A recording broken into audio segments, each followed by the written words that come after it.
In the mid-19th century, settlers who came to the east of the United States had dreams of gold and vast fertile landscapes for farming.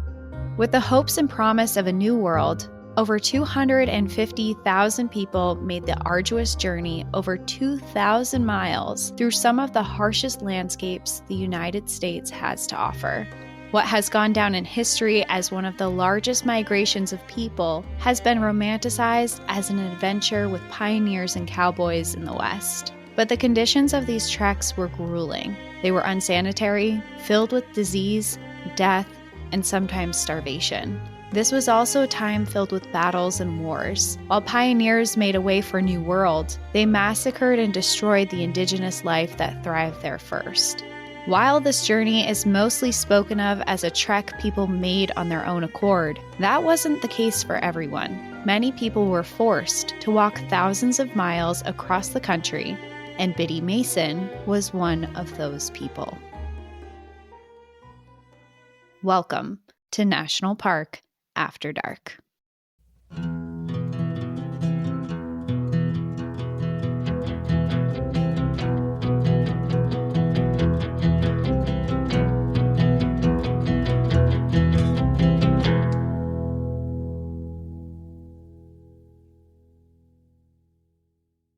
This is so fitting that you're doing this episode right now. I don't actually know what it's about, so maybe not. But how's it fitting then?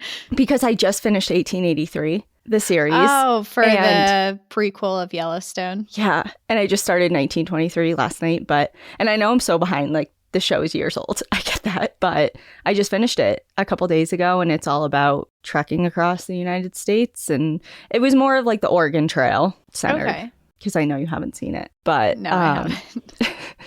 But yeah, it was really, really good. That's what I've heard. I've heard that. Did you finished it? I finised it, and I've seen the first episode of Yellowstone, and that's all. So it's not required to. Not required. To watch Yellowstone first. Yeah. Wait. So is this about the Oregon Trail or no? No. Okay. So all right. Never mind. So there is a trek across the country, though, Okay. and the Oregon Trail is part of the trail that we're going to be discussing today. And we're actually going to be talking about the California National Historic Trail. Okay. Well, I know the Oregon Trail is managed by the Park Service, so maybe there's something in the future. And so is this trail, and they're interconnected. Okay. So we're kind of there. So the episode that we're going to be doing today is actually, I decided to do this particular one today because this week marks the beginning of Black History Month. So I wanted to tell the story of Bridget Biddy Mason. And I wanted to highlight that for Black History Month, there's a lot of different national historic sites, there's parks, there's museums that are in existence, of course, year round, and we encourage you to visit. But February is the month of the year that Black history is really thought that we should bring a spotlight to. We've designated this month to really highlight that. So I wanted to highlight that in our story today. And there are organizations that join in paying tribute to the generations of African Americans who struggled with adversity to achieve full citizenship in American society. And I wanted to list a couple of those. So there's the Library of Congress, National Archives and Records Administration, National Endowment for the Humanities, National Gallery of Art, the Smithsonian Institution, the United States Holocaust Memorial Museum, and of course, who and why we're talking about it today is the National Park Service very much commemorates the history of African Americans. And in fact, there are over 400 national park sites and programs that pay tribute to their heritage. So while doing research for my episode today, I found a very interesting article within the National Park Service that I wanted to list, especially because this is Black History Month. And the article is titled 28 Days of Black History, and it goes through 28 days of information and ways that you can educate yourself and acknowledge the adversities that African Americans and Black people have faced throughout history. Each day is listed differently, and it's a national park site and a story associated with it. So it has a lot of different sites and things that have happened. It has everything from the Buffalo Soldiers to the Freedom Riders to women's suffrage, and there's a lot more. And one of the people included in this is Biddy Mason, who I wanted to talk about because she is a very inspiring woman for a lot of reasons, and she's really interesting. She also made this insane trek across the United States, and I'm going to get into why the fact that she did it is just the strongest person I've ever heard of in my life, honestly. So we'll talk about her a lot. And she was born Bridget Biddy Mason. She was born with, we think she was born with the name Bridget, but later in life, she became nicknamed Biddy. And that's what I'm going to refer to her throughout this episode. She walked near 2,000 miles across the country. She fought for her freedom. And eventually, she became not only the most successful Black woman in California, but also one of the most successful people, period. Between men and women, any race, she became one of the most successful. She eventually became a businesswoman and eventually a millionaire after she escaped slavery. So I thought that she was just the perfect person to speak about, one, for Black History Month, but also just because I love a great, strong, badass woman story. And I thought this is it. Perfect. And it's great because I've never heard her story or even her name. Yeah. And not to take away from the African American women that we have learned about over and over growing up. You know, there are certain women that their Rosa names, Parks, Harriet Tubman, come to mind like right away. But it's so interesting to hear the less discussed. So I'm ready. I love that you said that because that's part of why I chose her. Because when I was looking for someone to research and I found her, I was like, wait a second, who is this? And I think why she's so unknown, and she's not unknown, there's books about her, but why she's less talked about is because for years, for a century, people forgot about her and forgot her history. So we'll go into that later in the story as well. But before we go into her specific story, I did want to talk about the national park site. I say site, but it's a trail that we'll be visiting today because we're going to be visiting the California National Historic Trail. And this trail is managed by the National Park Service. And despite its name, it takes us far beyond the boundaries of California. The trail covers over 5,000 miles or 8,000 kilometers through 10 states and is the location of what has been called the greatest mass migration in American history. On this trail, during the 1840s and the 1850s, over 250,000 immigrants used this trail to find the gold fields and rich farmlands in California. And Biddy Mason was forced to be one of those pioneers to travel through it. This trail extends through Kansas, Nebraska, Colorado, Wyoming, Utah, Nevada, Oregon, all the way to Central California. It preserves history that happened along this trail that includes parts of the Oregon National Historic Trail and the Mormon Pioneer National Historic Trail. This trail is home to all different types of landscapes and includes national park sites such as the Fossil Buttes National Monument in Wyoming, Topangos Cave National Monument in Utah, Lassen Volcanic. Heard of it. It's a national monument. Lassen Volcanic National Park, and it also has countless national forests, and it also includes major cities, including Kansas City, Salt Lake City, Reno, all the way to Sacramento. When Biddy made her trip across the California National Historic Trail, she started in Mississippi before she eventually landed in California. But to tell her full story, I want to begin long before her journey started across the country.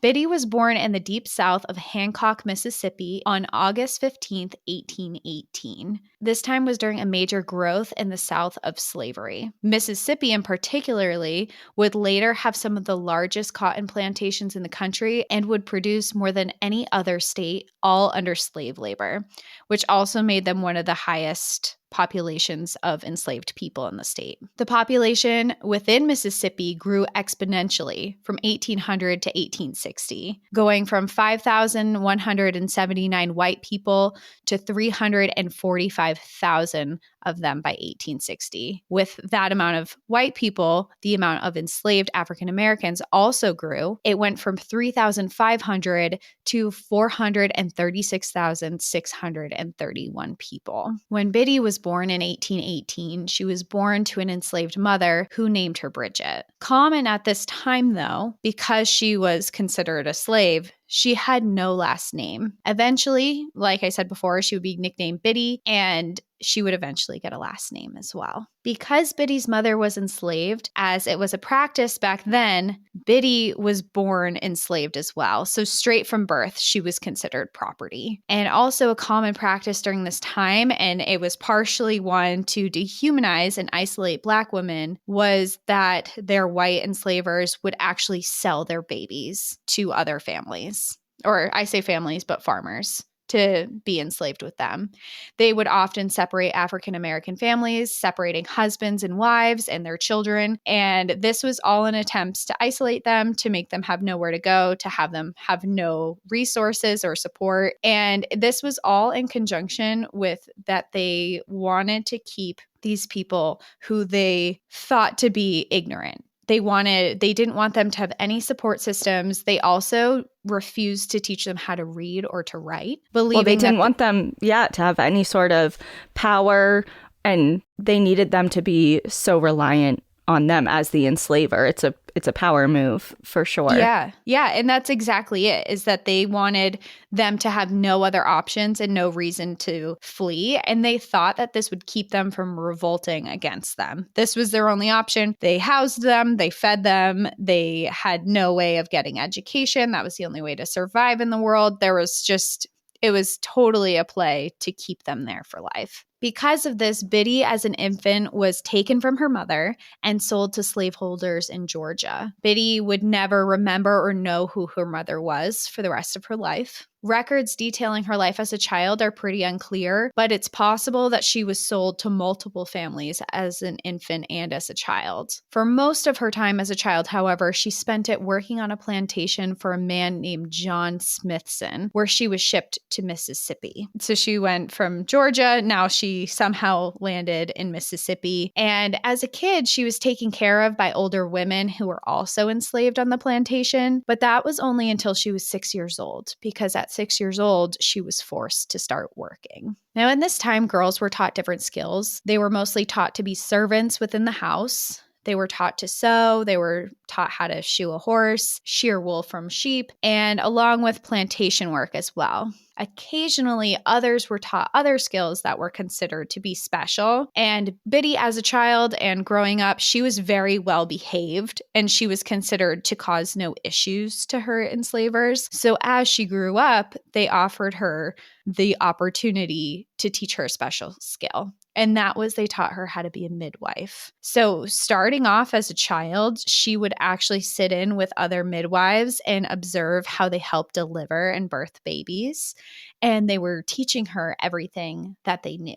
And by the time she was in her early teens, she was actually able to help deliver the babies by herself. She wasn't just taught how to be a midwife. A lot of these older women were also teaching her nursing skills. So with this, she was taught all different types of herbal medicines, and she was taught how to forage from the wild meadows and forests that were around the plantations. So she learned how to grow and create herbal medicines that were invaluable at this time. There's no pharmacies. Medicine is very, very scarce Yeah. at this point.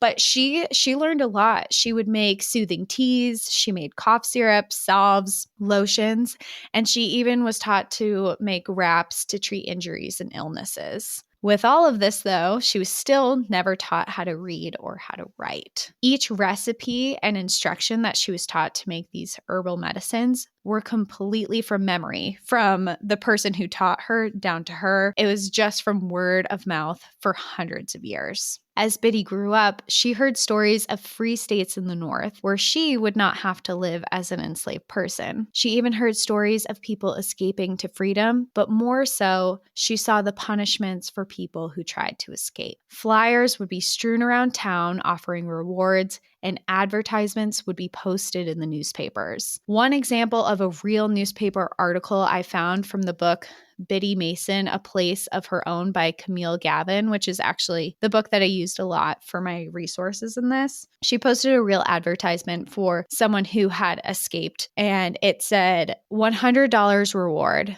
Ran away from the subscriber on the 27th of July. My Black woman named Emily, 17 years of age, well-grown, black color, has a whining voice. She took with her one dark calico and one blue and white dress, a red corded gingham bonnet, and a white striped shawl and slippers. And that was a real newspaper clipping that was put out just searching for this person. And I thought that this was really telling, one, of how desperate people were, because this Emily, this woman that they're searching for, he lists everything that she left with, and she left with nothing. She left with a couple dresses. Right. At 17 years old, she's a child running off because she's enslaved and undoubtedly treated awful. And then he puts a reward out like he's looking for a bike that got stolen. You know, Yeah. it's horrific. When these people were found, they often faced severe punishments, which Biddy often witnessed. When they were caught, people would return them to the plantations bound by their hands and feet. And when they arrived, they were often lashed with whips, or worse, they were killed. Because Biddy had witnessed this, she never tried to run, and this was out of fear. She wasn't treated well by any circumstance, but from all of the research that I was doing on her, she wasn't treated as badly as some of the other people were, and that was strictly because she always conformed. She never disobeyed. She never didn't do what she was asked. She never caused any ruckus. She never spoke up against anything. She just did as she was told and kept her head down. She was also very good at her job as a midwife, and she was so good at it that she would help deliver babies of both Black women and white women. And how I mentioned earlier that African Americans were subject to be sold by their enslavers at any time, they were also subject to be given away as well. And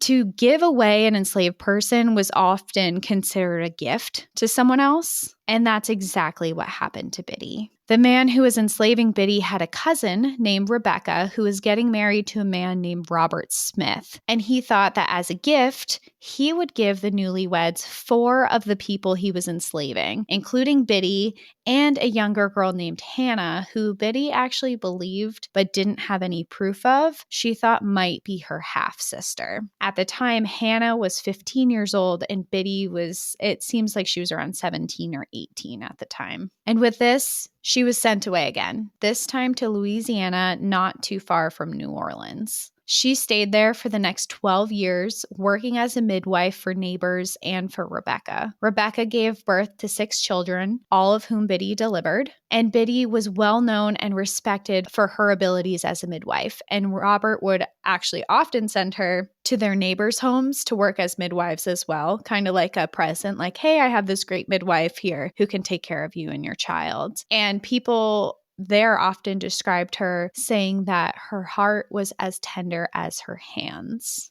And Biddy did work hard, but she was never paid for what she did. While it was common practice for husbands to actually pay for midwives to come to deliver babies, Robert Smith received all of the money that ever came in for Biddy's work. Very, very occasionally, she got to keep a couple of the pennies to herself. While she worked as a midwife, she also did labor in the corn and cotton fields, which over the years of hard work made her body very strong. So they didn't teach her how to read and write, but she's physically very strong and she is extremely smart. She has survival skills, nursing skills. She can birth babies. She's just, they think that they're making her not strong or smart. And she's doing all of this. And despite her circumstance, she's becoming extremely smart and she's becoming extremely strong.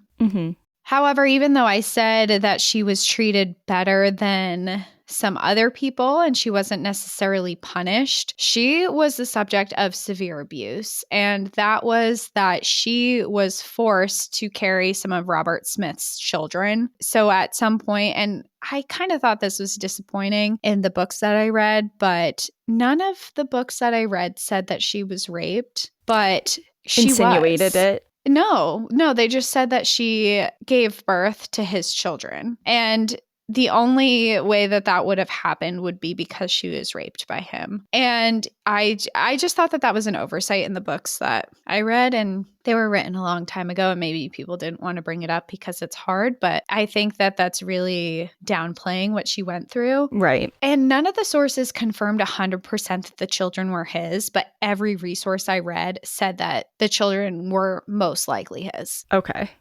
Gotcha. She gave birth for the first time in 1838 to her daughter Ellen. Then 4 years later, she had a baby girl who she named Anne. And in 1848, she had her youngest daughter, who she named Harriet. So she had 3 children, all of whom were Robert Smith's. But you also have to remember, during this time, even though these children were technically Robert Smith's children, he did not consider them that way. These were his property, and these were just more people that he could enslave. And that came with a lot of new fears for Biddy, because while she always obeyed and did what she was asked, she also knew that because Robert regarded her children in that way, she knew that he also had the ability to sell her children at any point because he considered them property. She prayed every night that they would not be separated, and she worried about it for years.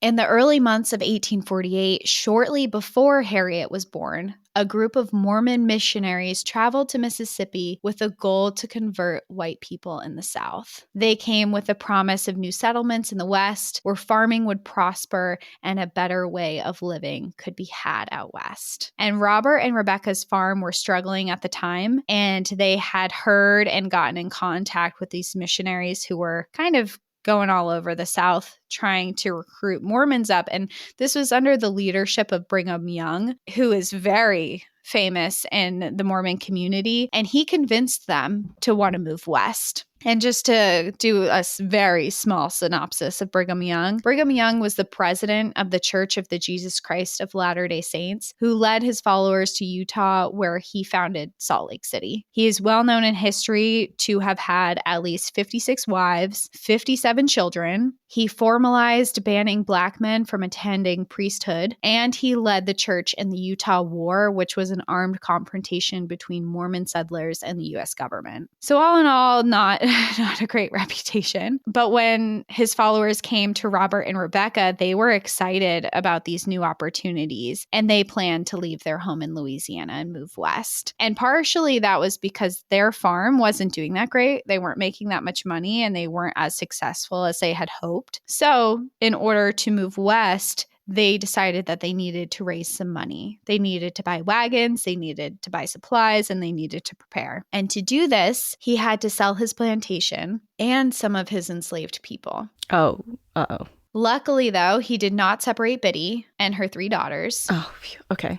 Instead, he brought them on the arduous 7-month journey to Utah. And the children are all young. Very young. I mean, Harriet had just been born, right? Yeah. So Harriet's the youngest, and her 2 other daughters, I think her oldest daughter was I think she's 10. Yeah, I would say no older than 10. Yeah. And to prepare for this, day after day, Biddy and others there were given the job to load up wagons and hundreds of bags and barrels of oats, rice, cornmeal, flour, and dried beans just to have food for their journey. And on March 10th, 1848, they traveled to Fulton, Mississippi to meet with the Mormon guide named John Brown, who would lead this massive wagon train. The entire party that arrived was made up of 56 white people and 34 enslaved African Americans, 10 of whom were with Robert Smith. Robert also brought 2 oxen, 8 mules, 7 milk cows, and a horse. He had wagons with seating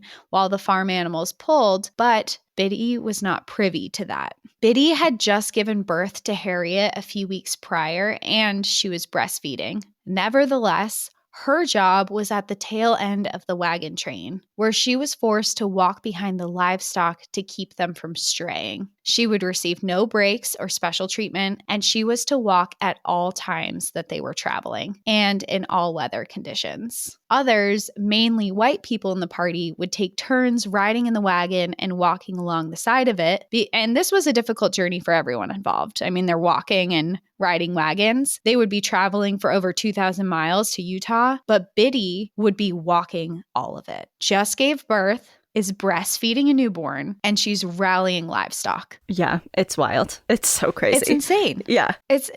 Her kid's weeks old, and she's doing a through hike in the worst way. Yeah. Yeah. And I'm sure she has little to no. What is she wearing? You know what I mean? Like, what is on her feet? What is she being provided with? And not to say that being in the wagon is like a smooth ride, because it's obviously not, but it's obviously 10 times better than walking the entire time. Mm-hmm. And it's so disheartening to hear something like that. And I know we're just focusing on her, and this is a story that I'm sure many, many hundreds of other people experienced, but it's hard to hear about. It's a rough part of history. And when you think about it and you really go into the nitty gritties, which these books also didn't, but I'm just imagining what happened out there, all of their food and their supplies, they're mostly giving to the white people in the crew. So she's the one walking across the whole place. I'm sure she's not getting enough food. Yeah, and it's already rationed for everyone. Yeah. So it's already, from what I imagine, not anything. There's no showers. She's sleeping on the ground at night. She doesn't have shelter all the time. The only breaks that she takes are when they're done traveling for the day. There's no, she needs to stop and breastfeed. She needs to stop and eat. There's nothing like that. If the group is not taking a break, then she's not. And not only is she just walking, which in and of itself is hard, as we just described, but she's also having to do the job of keeping all the livestock in line, which is also not easy. So, anyways, continue. It's just, wild. It's crazy. So they first made their way north up through Tennessee and then to Kentucky. They stopped in St. Louis for supplies before they headed westward, trudging through the grassy plains of Iowa, Nebraska, and Wyoming on what today is the California National Historic Trail. Biddy tended to the livestock, but she was also working as a midwife still. Oh, right. That.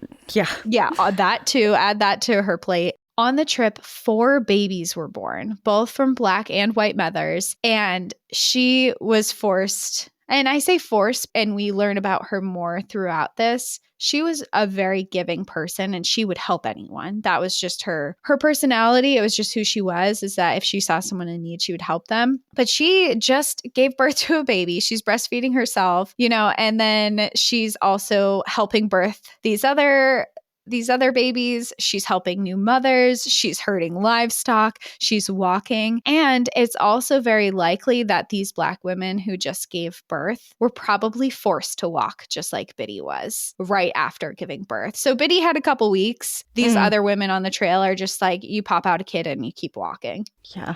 It's rough. From March until late November, Biddy walked, nursing a newborn, taking care of the new mothers, babies, and livestock until they reached Salt Lake Basin. By this time, winter was already starting, and now she was forced to help build shelters. She would cut and haul large logs to build homes. For the next 3 years, she stayed here, working harder than ever, tilling soil, planting and harvesting crops, hauling logs, and building structures. And she was working harder than ever, but she also felt more unwelcome than ever. Brigham Young had declared that all Black people were cursed by God and that they would never go to heaven. The treatment of her and other African Americans only worsened after that declaration and also made her question her own faith. She was a Christian woman, and when she was having someone tell her that she was never going to heaven, it really hurt her a lot. And it talks about it in the book that she started questioning her own faith and wondering if she was going to go to heaven or not. But she wasn't the only person who wasn't feeling welcome. Many of the pioneers and settlers were from the North or from newly free states, and they had actually set all of their own enslaved people free. So Robert Smith was not feeling very welcome either, because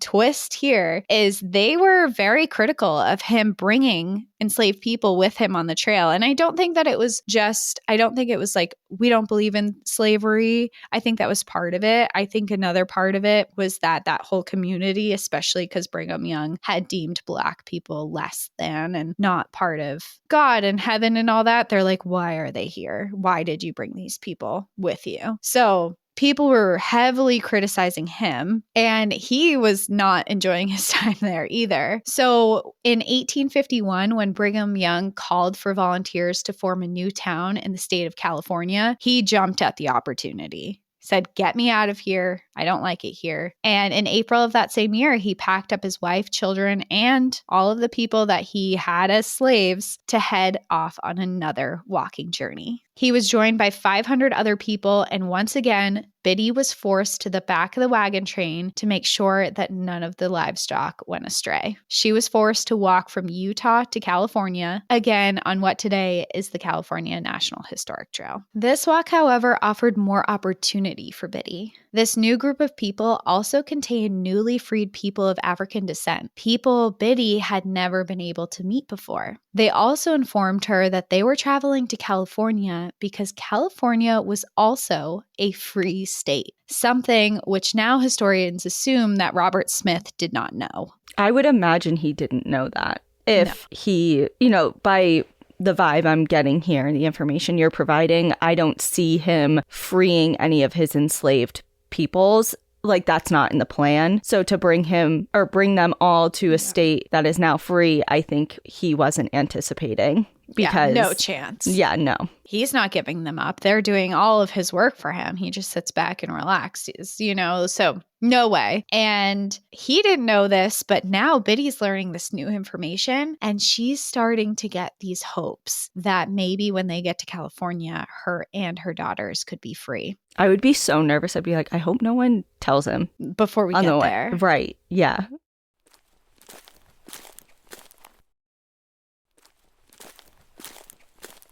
Well, there was also a problem with that. So California was technically a free state. It was in their constitution, but it was only partially true because California also had major loopholes in their laws. While the state constitution forbade slavery, it also did not allow Black people to vote or attend public schools. It was also law that any non-white person, and it's important to note that this time frame was also when wars were happening between indigenous people and mainly white settlers in California, anyone who was not white were not allowed to testify against a white person inside of a courtroom under any circumstance.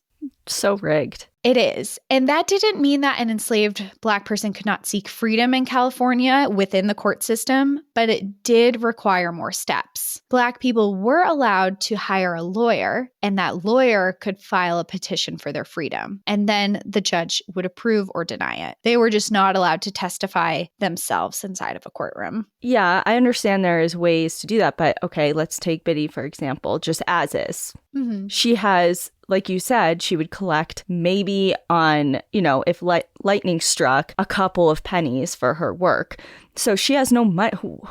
How is she paying someone to do this? Exactly. It's put into law that way for a reason. It's like, yeah, you could do it. It's right there. You go ahead and do it. But they know that the vast majority of people cannot because they're financially constrained because of, X, Y, and Z, a bunch of different reasons that we've already discussed. It's just so frustrating because they know what they're doing. I mean, the laws are in place like that for a reason and written that way for a reason. And obviously, from what you said in the beginning, there's a turnaround for her. And I'm excited to hear how. But for so many, that probably just never happened. And even though the potential to gain freedom through whatever lawyers and this and that, it's like, with what money? With what money? They made it hard. So California is a free state, but the loopholes in the law are major and they're affecting people significantly. So she had a huge hurdle ahead of her, and she didn't really know that. She knew, she kind of had in her mind, okay, it's a free state. Mm-hmm. I have hopes.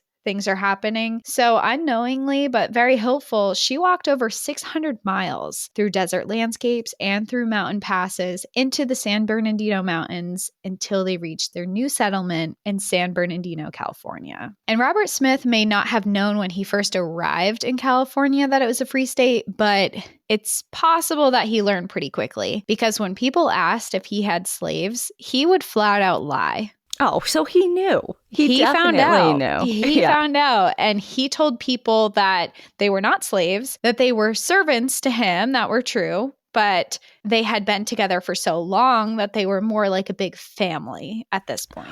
Right. Yeah, he downplayed it so hard. He's like, no, we're like a family. They're servants. They're paid. They're treated well. I reward them in housing and food and whatever. Mm-hmm. We're a big family. We love each other. Like, no. And still, even though California was technically a free state, like we discussed before, there were a few options, and Biddy didn't really have a way to leave or escape or any means of where to go or how to live. So she stayed with the Smith family. And during her time there, she made a lot of new friends in California, including indigenous people who taught her about their native lands. They taught her about the desert plants and how to make herbal medicines. She also made a lot of friends who were recently freed from slavery. One of them was a man named Bob Owens, and he opened her eyes to a lot more possibilities. He told her that here in California, she could be paid for her knowledge and her work as midwife. He told her that he could help her and connect her to people who could free her from Robert Smith. Not only her,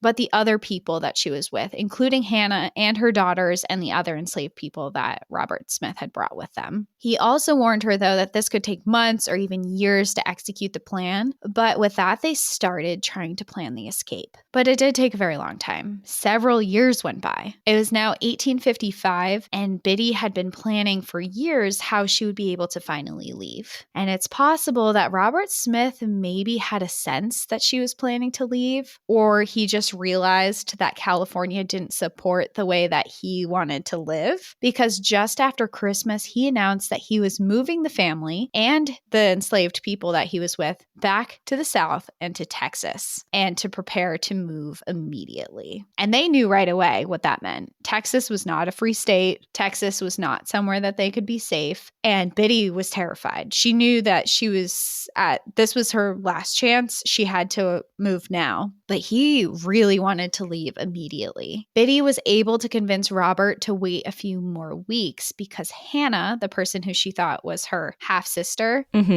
was pregnant at this time. And she told Robert, it's going to be really difficult to travel with her. She's very pregnant. She can't move that well. Like, let's wait a couple more weeks, let her give birth, and then we can hop back on the trail. And he reluctantly agrees. And before they were to leave over the next few weeks, Biddy was able to contact Bob and alert him to the plan. And she asked him to contact the sheriff's office and let them know that they were being taken to Texas to work as slaves, but also that they were all asking for their freedoms, which in the state of California, they had the right to fight for in front of a court. And Bob also hired a lawyer for Biddy. She imagined the way that this would go down would be that the sheriff would show up, he would intervene, tell her that she was free because he was trying to take her to be a slave in another state, which was illegal in California at the time. But this all unfolded much differently than she imagined. Hannah gave birth, and Robert moved them into a camp in the mountains when he heard that the sheriff's office was looking for him.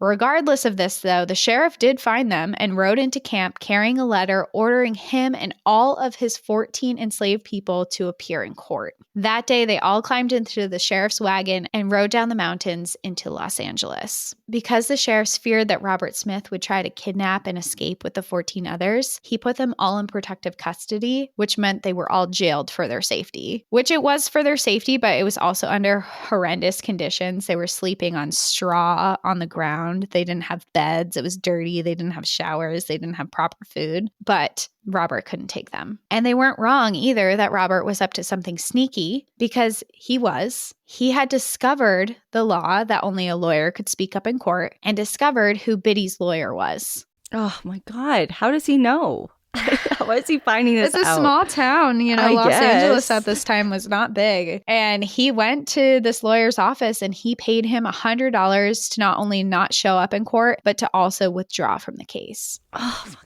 Which at this time was a lot of money. And it was equivalent to about $3,500. But this is also a time when $100 got you a very long way. So that day in the hearing, they all stood in court, staring at the clock, waiting for Biddy's lawyer to show up, and he didn't. I can just imagine Robert just like smugly smirking.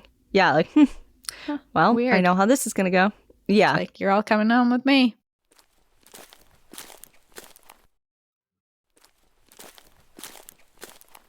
Well, when Judge Hayes slammed his gavel onto the podium ready to begin the hearing, her lawyer still did not show up, and they waited and waited. A few moments later, the courtroom doors burst open, and a clerk holding a letter walked down the aisle to the judge. He handed him the letter, and when he opened it, he found a letter from Biddy's lawyer withdrawing from the case. I thought it was going to be like something's aha moment, like saving the day. Or do you know if he could have gotten in trouble? Like, did anyone ever find this out, that he was paid to not, like, Robert paid him off essentially? Yeah, they found out. Robert didn't get in trouble. No one cares. Okay, yeah, that's what I fucking thought, but I just had to ask. Yeah. Oh yeah, we're getting to that part. So Biddy, of course, is devastated because she knows that in California, she's not allowed to utter a single word inside of a courtroom. So instead, she sat there in silent prayer, hoping that the judge would at least give her a chance to understand her story. And I would be so terrified. I mean, imagine this all like unfolds. Robert gets his way and takes them back. It's like the repercussions of being like, you tried to pull one over on me. And like, I would be so afraid for my safety, my children's safety. And that's just got to be, it's such a risk, you know, one that's worthwhile, of course. But if it doesn't go your way, there are some pretty harsh repercussions that await, and it's just such a gamble. And you have to think too, is she has never tried to escape before, ever. Right, she's been like this, like perfectly, you know, abiding by everything. Yep. She's been no issue to him ever, and now she's been secretly planning this for years and finally goes ahead to execute it, and this is what happens. I mean, she's sitting in that courtroom and she is horrified, she's devastated, she's sad, she is just praying that there's something here that's going to turn in her favor. And luckily for her, Judge Hayes was known to be a judge who was very considerate of both sides. And when he opened the letter, he was immediately suspicious. And because of this, he sent someone to investigate why Biddy's lawyer left the case.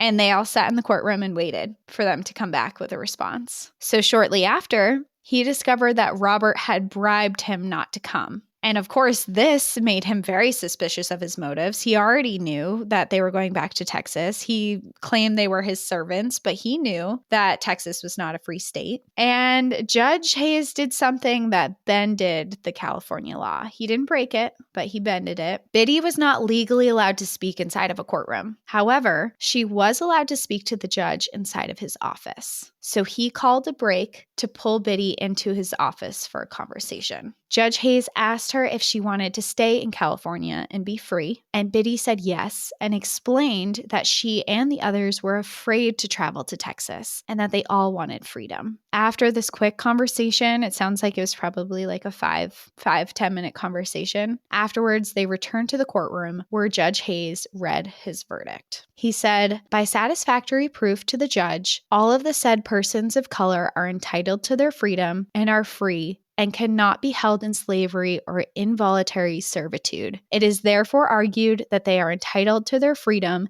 and are free forever. It is time for them to become settled and go to work for themselves in peace without fear." And with that, he released every single one of them, all 14 of them, from Robert Smith. And he didn't just stop there, because Judge Hayes also went forward to help Biddy get a job. He introduced her to his friend who was a physician, and he hired her to be a nurse and a midwife, paying her $2.50 per day, which sounds small, but at the time, it was a very good wage because most people weren't even making that much in a week. And especially going from not earning anything for your services to that is a pretty significant jump. Yeah. And in this time, this is a lot of money. And one of the first things that Biddy did with her freedom, she has a job, she is free from Robert Smith. She wanted to finally choose her own last name, which was something that she had never had before. So she legally became Biddy Mason. She chose her last name to be Mason because it meant builder, a person who strengthens things. 10 years after she gained her freedom,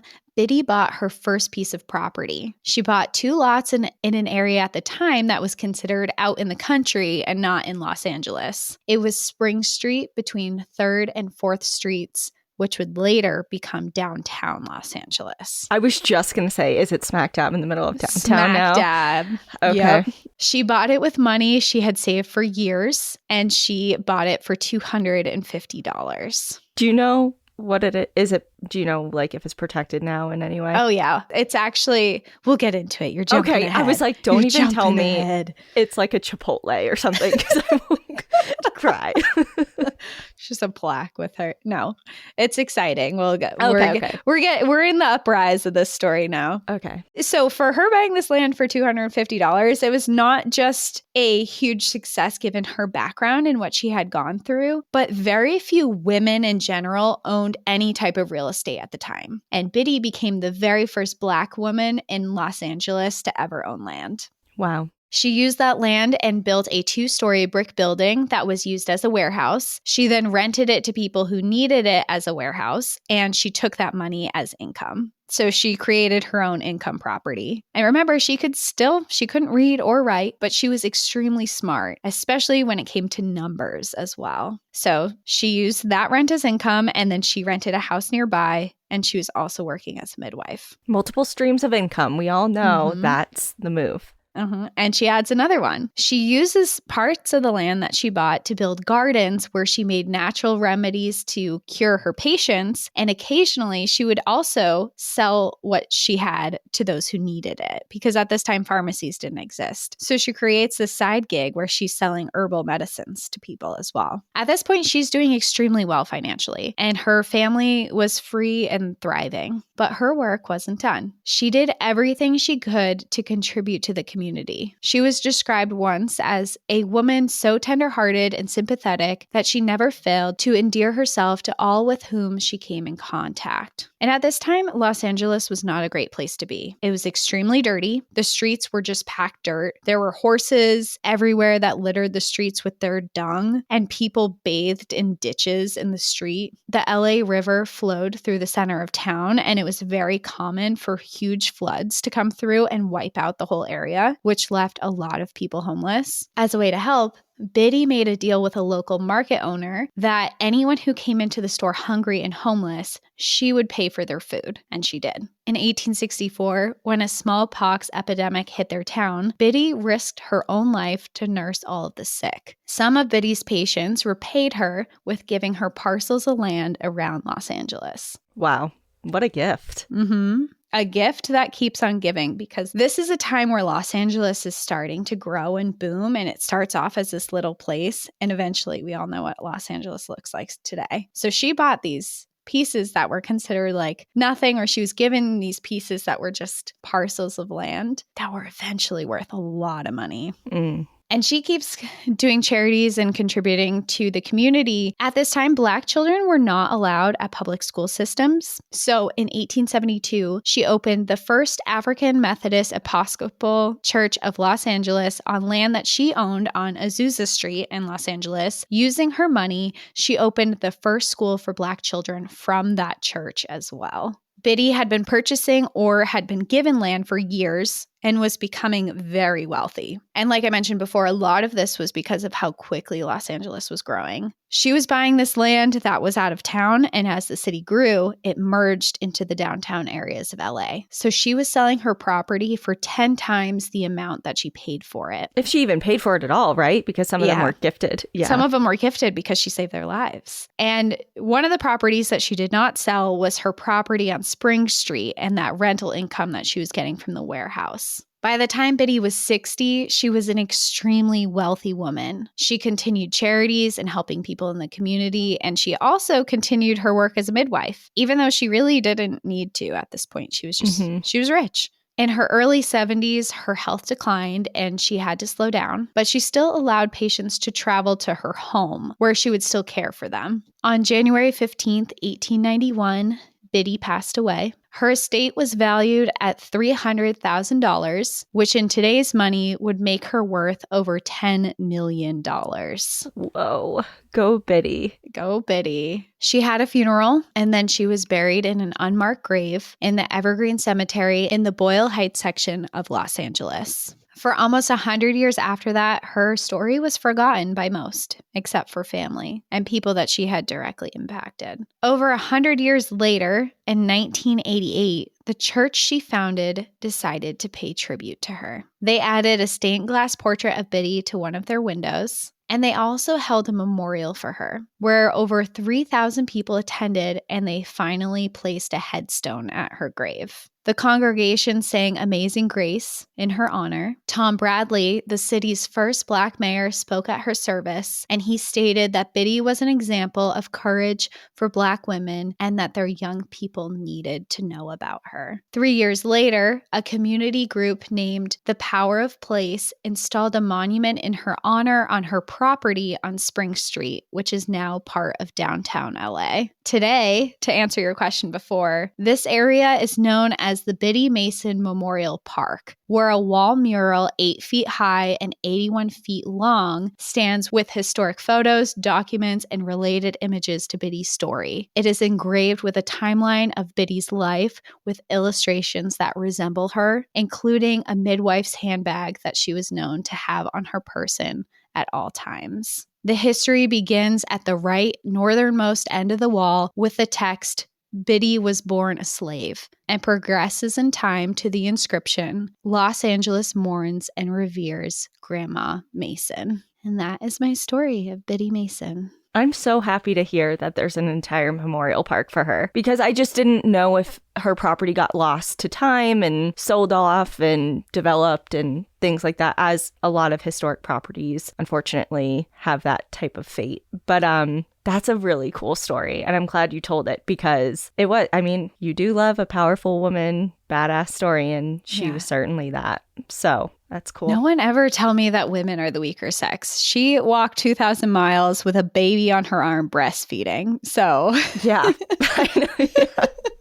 Yeah, and she did so much good for so many other people. I mean, there is something to be said about having your own success story, but then to spread that to others when you're, you know, in a good position to do so. I mean, there's a lot of people who find success for themselves and that's the end of it. And they keep it, or with their immediate family. And, it, you know, not to say they never do anything with it because they're better off, but they're not as generous as someone like Biddy was. And she just spread the wealth. And, you know, what's the phrase? A rising tide raises all ships type of thing. Like that was her. And I think that's just so admirable. And I think that was a whole part of who she was, is she always was concerned and worried for other people. And when she was able, she wanted to contribute to her community because she saw the firsthand effects that it had on the people around her. And she struggled her whole life up until this point, you know, and she was able to find her freedom out of that to create a better life for her grandchildren and her daughters. And she got to see all of that happen. She got to see her grandkids go to public school, a public school that she created. Oh, so cool. You know, and it's just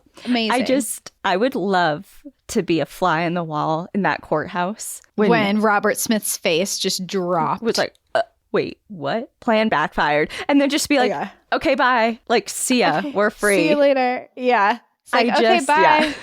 Yeah. Sorry, that didn't work out for you. Later. And the judge even helped her get a job. So, you know, he was so against Robert in that moment, too. He's like, you bribed her lawyer not to show up. Not only am I going to not make her go back with you, but I'm going to make her be a successful... I'm going to set her up for success. I'm going to set her up for success. And then she went on to be a millionaire. And when I guess I didn't include this in the story, but part of why he was suspicious is that Robert Smith didn't have any money. And he was like, how are you going to care for 14 people? Oh, okay. So Robert Smith goes back to Texas with no money while Biddy stays in LA and becomes a millionaire. And that's how the story should have gone. So I'm glad it did. That's how the cookie crumbles. Yep. What is that from? Bruce Almighty? Yeah. Yeah. Well, cool.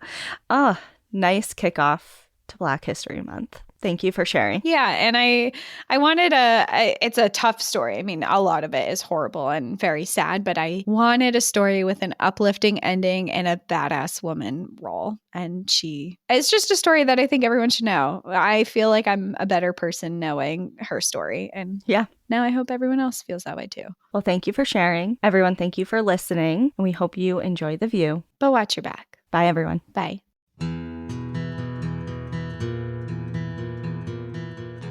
Thank you so much for joining us again this week. If you have a trail tale or story suggestion, send us an email at stories@npadpodcast.com. Follow us on Instagram and Facebook at National Park After Dark and on Twitter at NPAD Podcast. Join our Outsiders Only community on Patreon or Apple subscriptions to listen ad-free, unlock monthly bonus episodes, and exclusive content. And remember, when you support our sponsors, you are supporting our show. For our exclusive discount codes and source information from today's episode, check out the show notes. For more information on our show, our book recommendations, merch updates, and more, visit our website at npadpodcast.com. And please rate, review, and subscribe from wherever you listen to podcasts.